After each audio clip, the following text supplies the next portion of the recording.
OOGF Online TV. Support our own Gambian Foundation. Support our own Gambian Foundation. This is the first of its kind.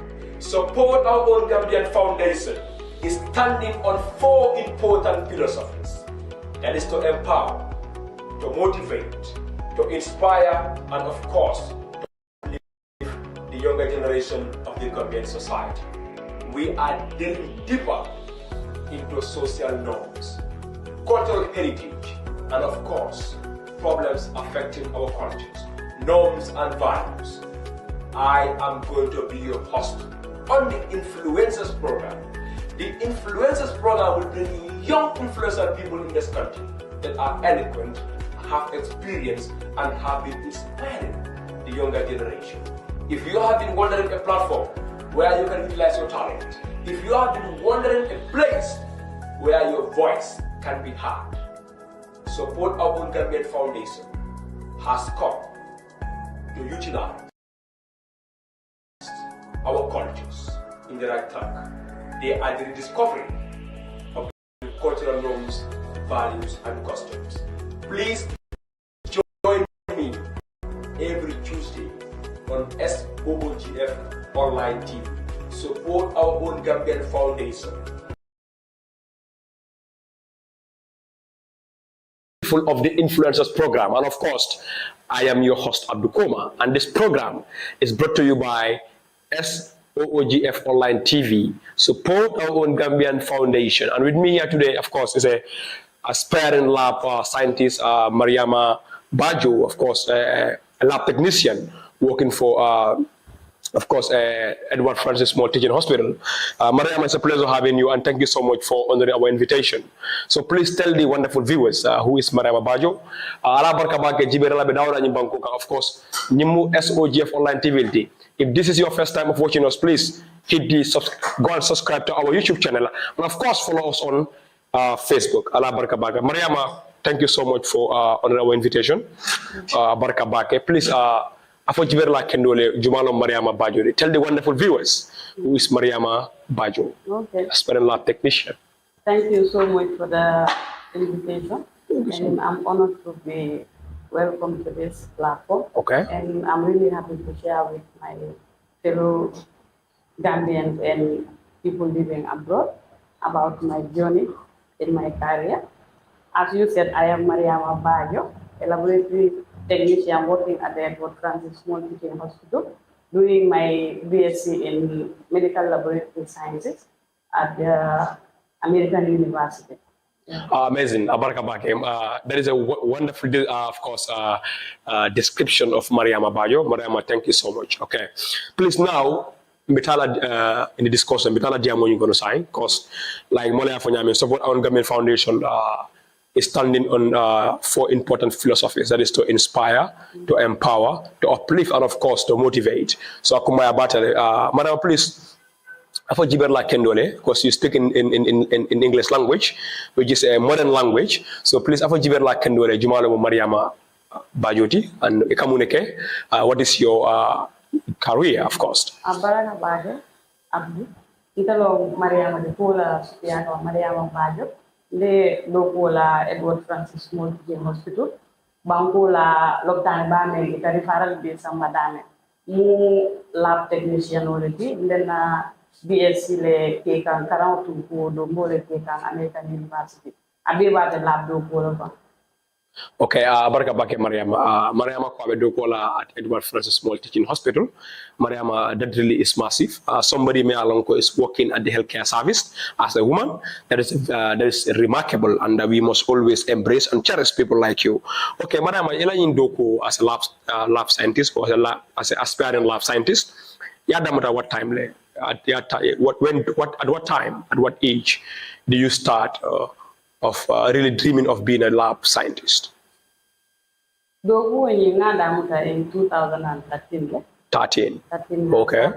Officially. Okay. But January 2013, then no voluntary to pull no lockdown because what we in California, Puruka, do ke Mako on Sadi no Dawdandi, Gasawar Puruka. So nga do Damuta January 2013. me volunteer at community, but officially after doing my laboratory assistant at the University of the Gambia, what start officially in 2013. Wow, amazing. Mariama Okumaya Batele, you have been really working since 2013. That is a long time.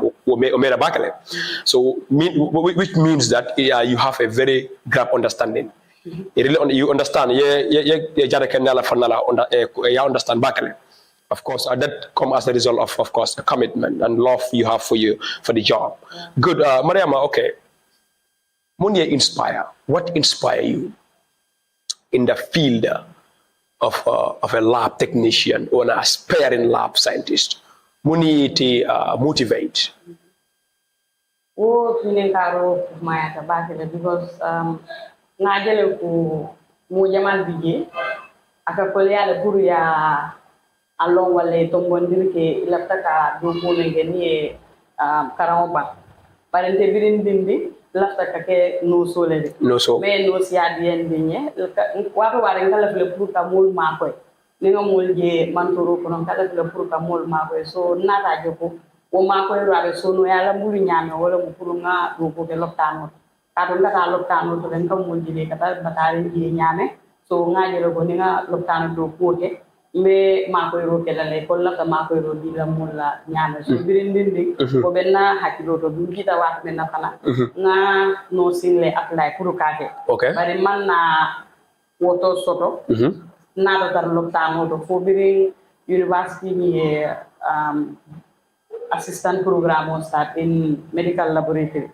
nado apply nga so do bari malo num fonko laba afayen mo wolon num bari biringa do ko nyin damuda akata nyako ndan ku bari pour ngatar lab because ngajele nga ma ko ro men kije ani na fa men ayente fo na fa ni lafta ma ko ro men dila molla ngadi la nyaala.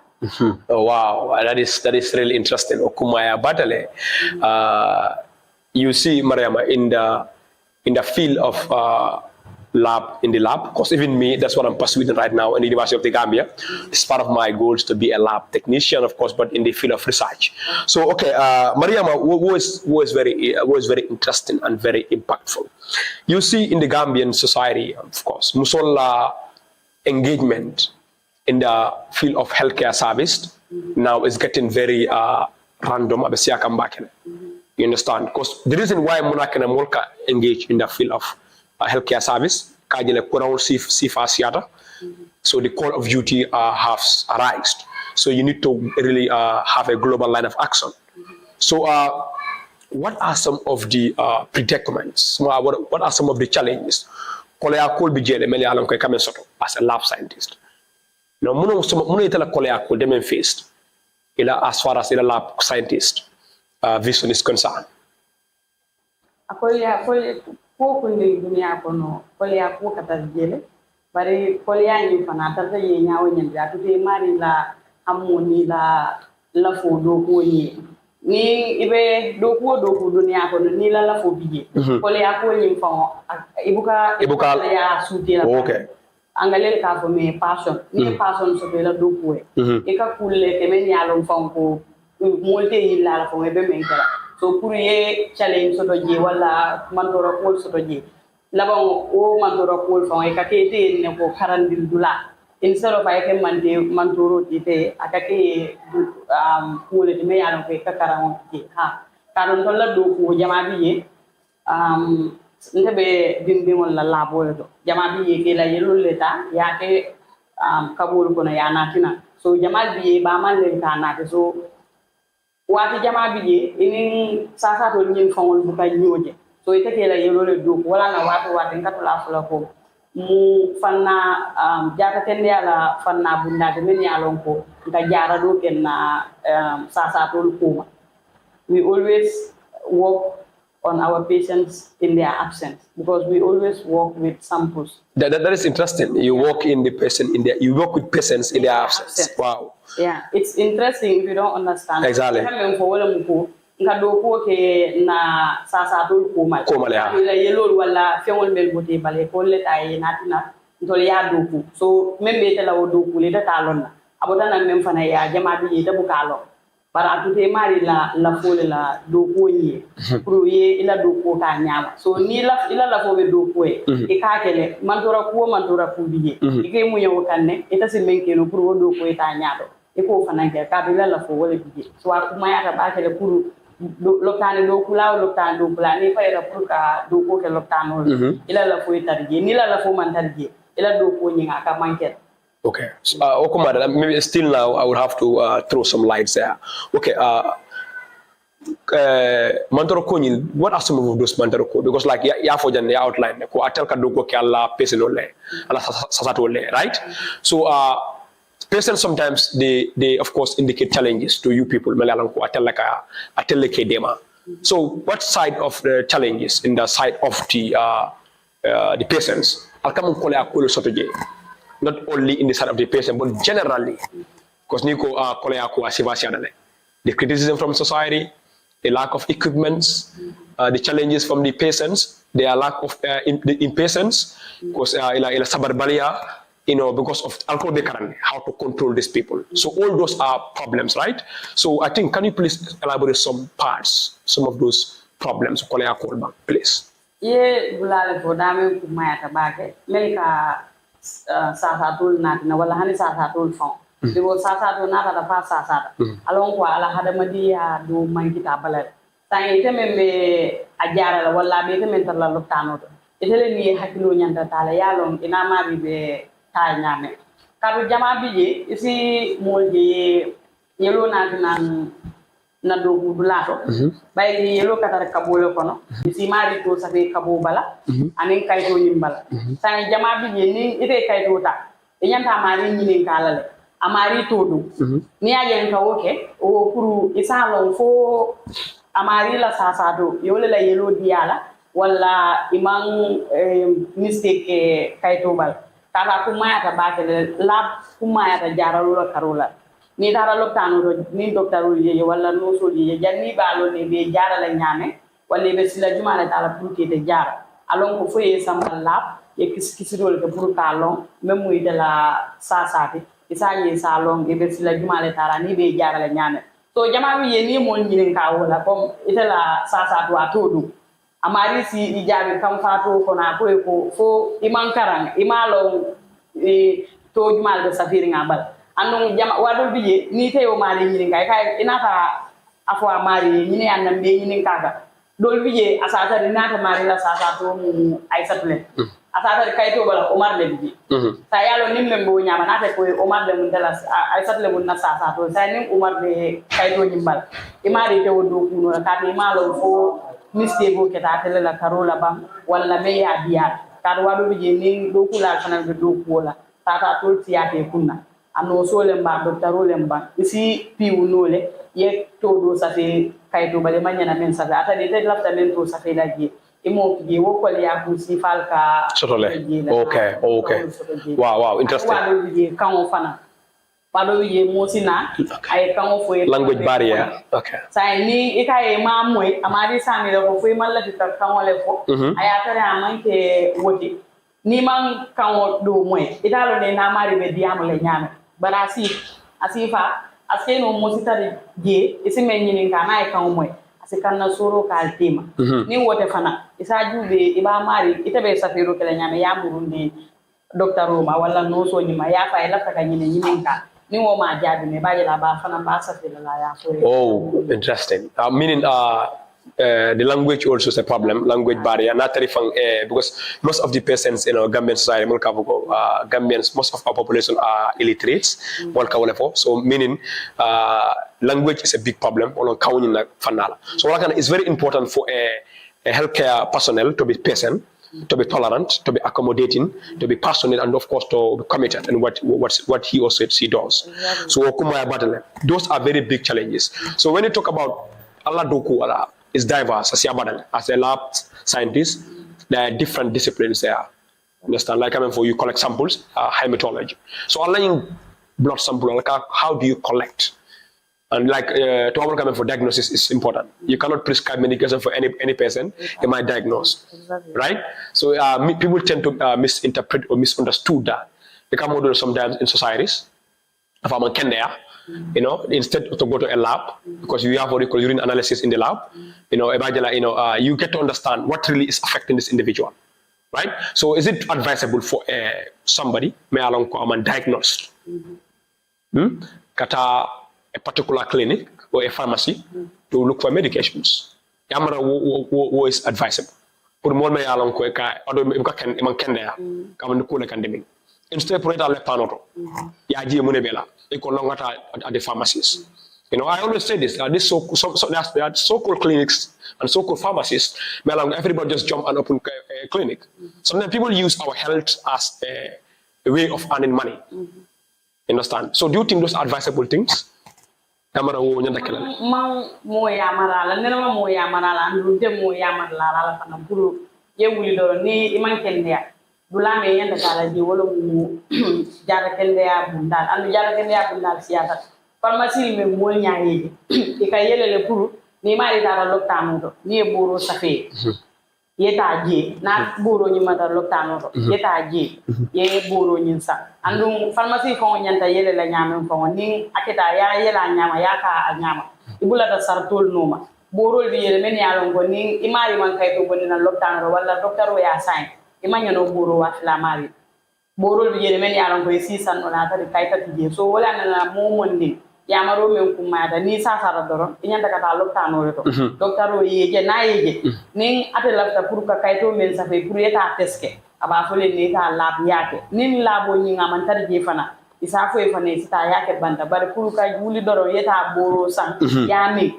o mo ka man tora ku jamal leke ka man tora ku jamal andun science and man toro ni fo wata ka bu e ka ye mo jamal bije e ka ko me antibiotic resistant AMR asiara ba ke men ko jama sabu adal do kono men yalon ko e ka antibiotic nyol san dulal do e ka ni ada mo te ta banna wala imami nga nyama ibaje le ni tala system mo dalta wala ni na ta sa ni so men boro men nyanta ko jara ni ami nga te jara sign den wo be siari ne ken it's too much it's a global problem exactly ay ko ya ko fo di jata ken ya bindala because ikamo jara sa so do ya fayda lab test ke ni ade boro me nyanta jara la abuka jara ya ni jara ta jara no la adol kono le mol ka si e ka boro te faye ay atare docteur ma fo ya ta o le wuli doro ko ni mari ko si so le ka de mina kay ni boro ta wa ya fisiyande ita fana si so ye de ma si di mo si fa si ata de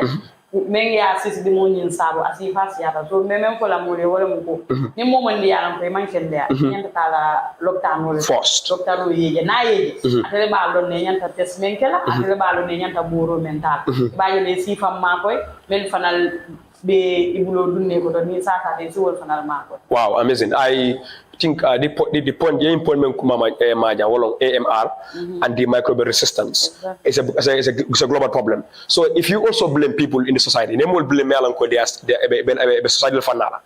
I think we also have to blame people melanko they are fixing these clinics and fixing these pharmacies as isolated societies. Okay, a person come to you ko man kenda. You understand? You know, you don't have, of course, you don't have the instruments or the equipments to check this individual appropriately. As a professional personnel, you have refer the individual to the main healthcare center where the person can have an appropriate treatment. So if you talk about AMR, it's a big problem. People using overdose medications. To using drinking medication is not prescribed for you. Understand? Living in an unhygienic environment so about people like us to defeat from such problems. But I think Mariama, not only the patients, but the ones that also establish clinics, so-called pharmacists, should also emphasized to be very professional in what they do. If you cannot treat a particular sickness, you give the right prescription or the right direction to the patients. What do you think about that? That is also a contributing factor. Okay. Because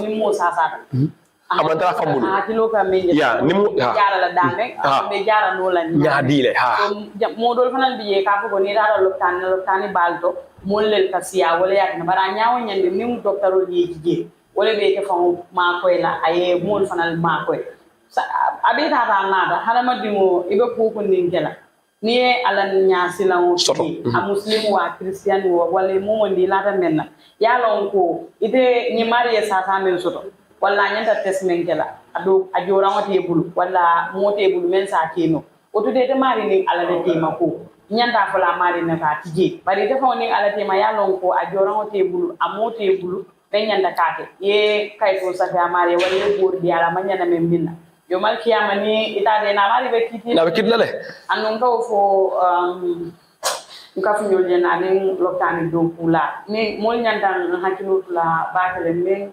sa do la ko kate nyama ka ni wonde yo mal kiyama ebe mo jelale me yalo be ko ye mu fa ye mi la ko ner ma muro ta nga mu fa iba la malo nga mu fa nyaade adile say ni mo na la lokano wala na te la jaral bunda da ko ni ne ndimi ite yalo ngo wote bulu ye fen sa fe ay manyana men sa fe lay wota ta wo mi ayala ko kilo tinya wala ya juso tinya ni ala courant na la fa sababu da wala ye ifanan ibulo bala fa kono to yati na loktan do kula ala blem bang pharmacie lemban docteur lemban noso lemban ne nyantan hakilo dula le sa to be kele nyame ko kuma ta ba yeah, I think this point is a ninko being follow we will spend the entire, of course, program talking about this. But this is the essence of the program. We are here to sensitize people. More Melealonko, Ima Along. Melealonko, even though, like, okay, I think the problem is we have these people, Melealonko, they lack the professional training. You know, more Melealonko, among ila area understand. And it's a duty of us as people, I understand it, to understand really what we're doing. Understand. If you know you want to be of course a lab scientist, you want to focus on hematology, you want to focus on neurology, or you want to focus on taxonomy, you must understand your field. You want to be a cardiologist, you only deal with the heart. Hematology, blood. You understand? So we need to understand this. Like now we are different with the Western world, Mariama. Like everybody, moment can cure a sickness. It's a problem. Everybody have a way, have an area in which you have to specialize on. Exactly. So the biggest problem here is that people do random prescription of medications. Even you are a doctor, there's an area you focus on. You cannot be exceptional in every area. So I think that is a problem. We need to enlighten the people. It's our duty, it's our responsibility to enlighten people in society that they don't understand. Because if you kill somebody, if you kill a man, you kill an entire generation. Because I'm normally so we need to be careful, health personnel. So we need to be careful, aspiring nurses. Understand? If you want to be a nurse, learn, understand it. Ethical application of knowledge. So Mariama, what challenge? Because since you start, you talk about the challenges you face in the lab section. How about society? Have you been criticized by people? Maybe society talks at all times. I just want to understand that. Have you all?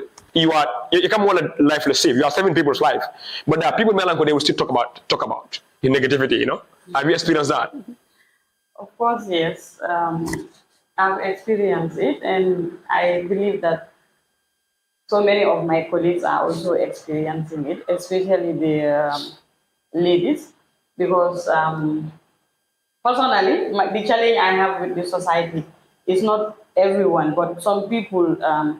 Most of the time, I work on night duties, so many people are not comfortable with that. It's like, why should your husband leave you to work on night duty? Again, it comes back to having passion for the work and also having a partner who is understanding. Because when I'm going to work, most of the time, if my husband is around, he's the one who normally accompanies me to get a vehicle. After getting the vehicle, that's when he will go back. So if he does not have that understanding, he wouldn't even care whether I get to work early or I am on duty on the right days. Okay, so. Exactly. But he is very concerned. Sometimes I will forget that or be sleeping, having my rest.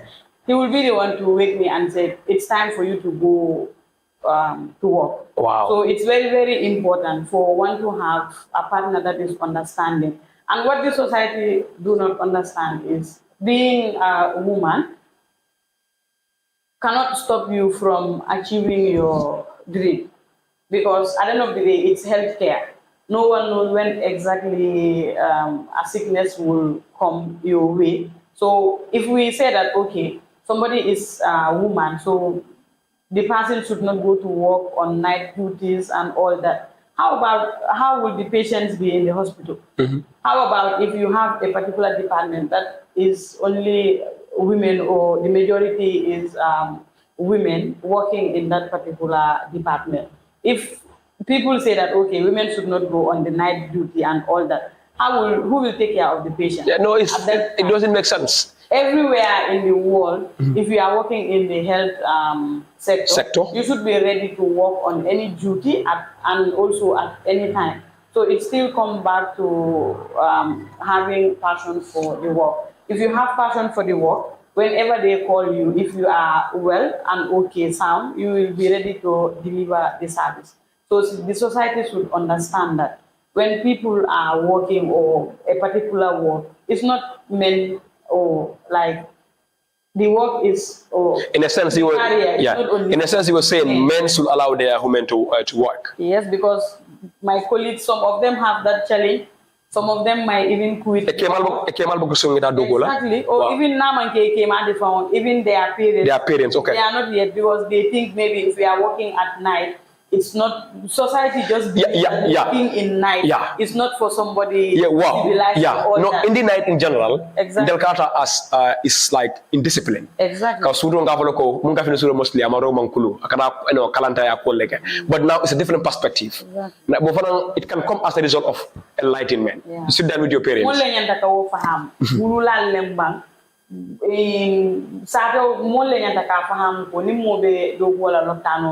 Isitano so mandale si doko ke no tribulu de suso fana isa ke no so ni ko eta doko la wato wadi ye to ke dame ko eta ke because ni ma ke aka mo jama bula e ka doko bula walle inyanta doko ke la nyame ita ke la wo nyame because ni ye ke ni albe doko la bla do muso le siata je ni ndon ko mu fama ko kana ta suta doko minkik me babula ko kana ta suta doko la doko ke ma ko kana ta sai who will take care of these people to isolata demarola jumalle do ma ko ela what's a big question it's a big question mark badi mol be moye momon din sodo ke wol lembang e wululal lembang mole mum membe bulabe dakan do ko la loktano to ni imam men faham ji ya mari ni ka wole fisi adina ye dia mosi anda mari kan asatina na mari ka do ko la fon ata hakilo tulabe men ke kan o be sa mari la do ko tarde satare no la gay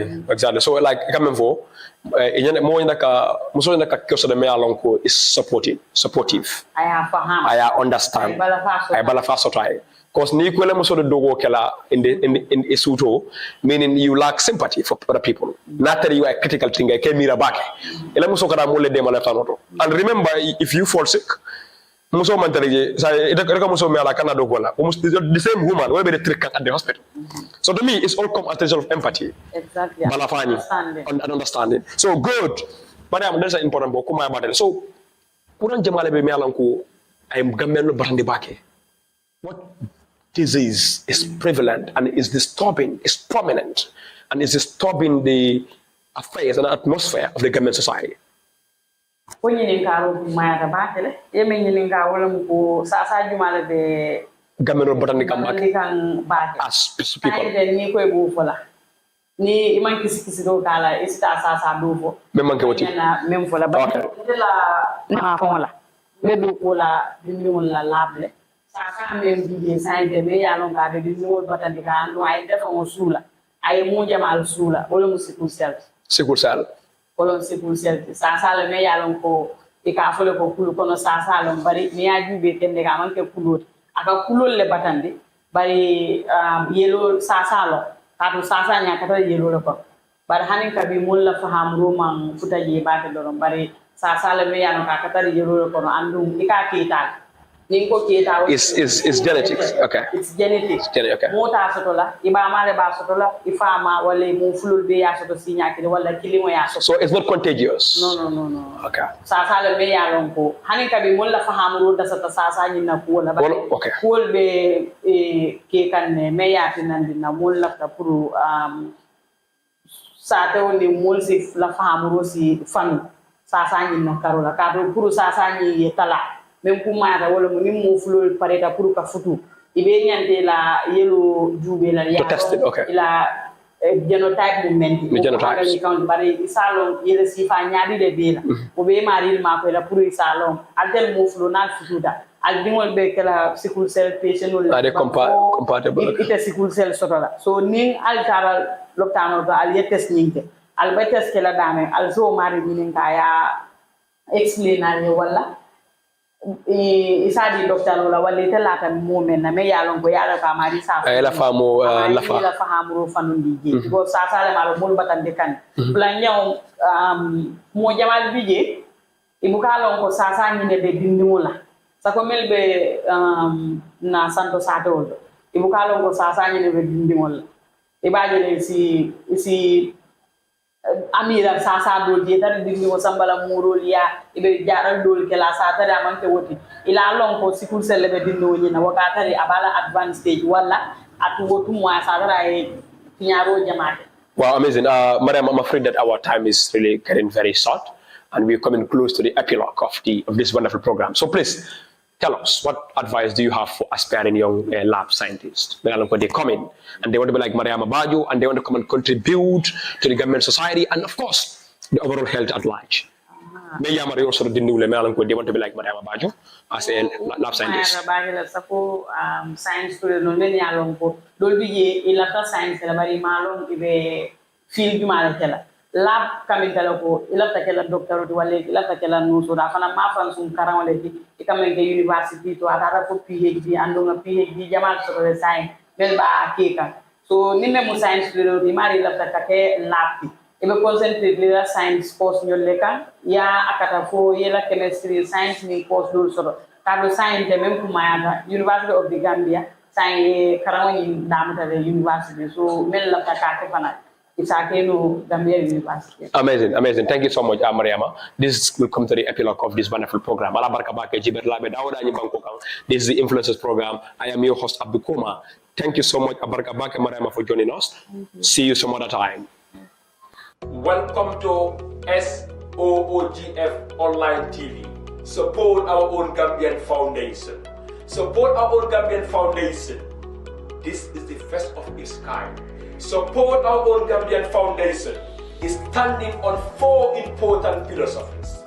That is to empower, to motivate, to inspire, and of course, to uplift the younger generation of the Gambian society.